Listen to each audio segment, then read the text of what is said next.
श्रोते हो नमस्ते. आपल्या सर्वांना शुभ दिवस. श्रोते हो, जीवनाचा प्रवास करत असताना का कुणावर उसावं, का कुणावर फुगावं, इथं आयुष्यही आपलं आहे आणि यातली माणसंही आपलीच आहेत. श्रोते हो, 4 क्षणांचं आयुष्य असतं. यात का वाया घालवायचं, मनात द्वेष ठेवून का उगाचच कुडत बसायचं. येईल त्याला येऊ द्यायचं, जाईल त्याला जाऊ द्यायचं. आपणही थोडं हसायचं आणि इतरांनाही थोडं हसवायचं. श्रोते हो, थोडं जगायचं, थोडं जगायला शिकवायचं. पण जगायचं असं की आपण नसताना सुद्धा या जगामध्ये आपलं नाव घेऊन कोणीतरी समाधानानं हसलं पाहिजे. नक्की विचार करा. चला, आजही आपल्यासाठी सुंदर विचारांची ही शिदोरी, ही मालिका अशीच पुढे घेऊन आलोय. चला करूया सुरुवात सुंदर विचारांना, सुंदर सुविचारांना.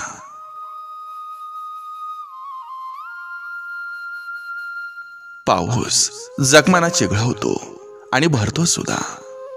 कधी हसवतो खळखळून, तर कधी रडवतो सुद्धा.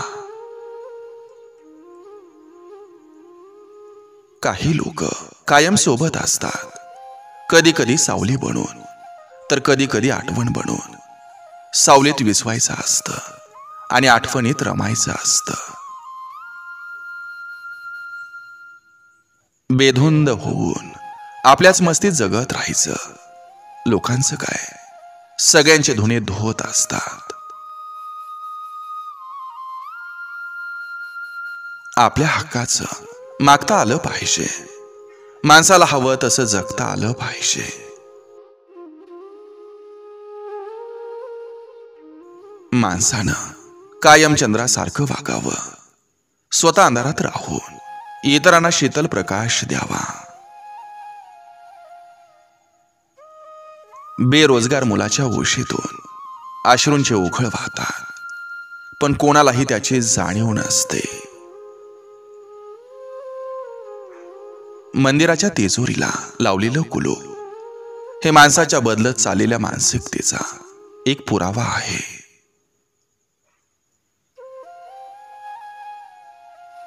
मोबाईल खऱ्या माणसाला खोटं बोलायला भाग पाडतो आणि खोट्या माणसांना खरं भासवतो.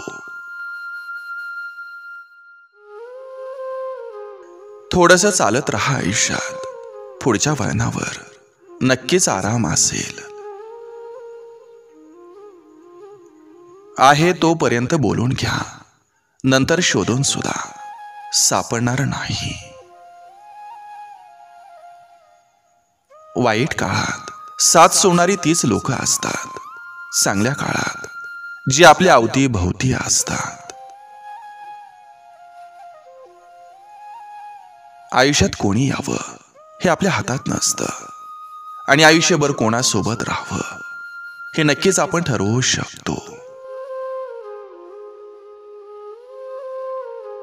प्रत्येक मुलीसाठी तिचं वडील म्हणजे इच्छापूर्ती करणारा कल्पतरू असतो आणि प्रत्येक वडिलांसाठी त्यांची मुलगी म्हणजे त्यांच्या पोटी जन्मलेली आई असते. मेहनत करूनही जर यश मिळत नसेल तर आपण मेहनत करण्याचा मार्ग हा बदलायचा असतो.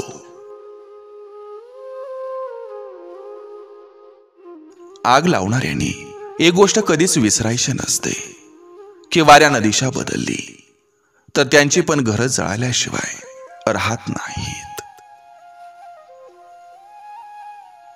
माणसानं फुलपाखरू होऊन जगावं, स्वतःचं आयुष्य कमी असताना इतरांच्या आयुष्यात रंग भरावं.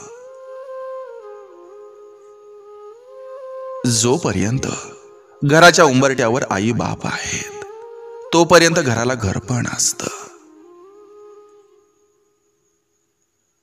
कधीतरी शांतता हवी असते, उत्तर नसलेल्या प्रश्नातून बाहेर येण्यासाठी.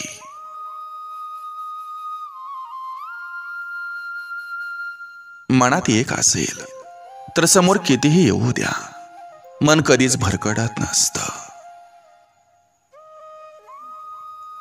भेट न होताही जर मन ओढ घेत असेल तर समजायचं की जीव मनापासून लागला आहे. मांडीला मांडी लावून बसणारे वेळेवर तुमची बाजू मांडतीलच याची शाश्वती नसते. जिचं प्रेम हे मरेपर्यंत बदलत नाही तिला आई म्हणतात. वेळेला महत्व जरूर द्यावं, पण जिथं आपल्याला महत्व नाही तिथं वेळ कधीच देऊ नये. आयुष्यात 2 गोष्टी कधीच विसरायच्या नाहीत, लोकांनी दिलेला मान आणि केलेला अपमान. कारण आजकाल लोकांना मान देण्यापेक्षा अपमान करायला जास्त आवडतं. प्रत्येकाचं मन सांभाळण्यासाठी धडपडणारा असला की त्याचा फक्त विदूषक होतो. जिच्यासोबत असताना दुःख जाणवत नसतं ते सुंदर जग म्हणजे आई असते. प्रत्येक गोष्टीची वेळ ही निश्चित आहे, ठिकाण निश्चित आहे. तुम्ही कुठेही जात नाही, तुम्हाला नेलं जातं. खेळ तुमचा नसतो, खेळ त्या विधात्याचा असतो. आपलं आयुष्य इतकं छान, सुंदर आणि आनंदी बनवा की निराश झालेल्या व्यक्तीला तुम्हाला पाहून जगण्याची नवी उमेद मिळाली पाहिजे. कोणावर स्वतःपेक्षा जास्त प्रेम झालं तर समजून जा, आता ती व्यक्ती तुमच्या नशिबात नाही. जवळ आहेत त्यांना जपा देवाची ठेव म्हणून, कारण मनासारखी माणसं मिळत नाहीत मागून. हट्टीपणा, राग, चूक, लोभ आणि अपमान हे घोरण्यासारखे आहेत. दुसऱ्यानं केलं तर त्रास होतो, पण स्वतः केलं तर ते जाणवतही नाही. आयुष्य हे पायऱ्यासारखं असतं, वरची पायरी चढण्यासाठी खालची पायरी सोडावी लागते.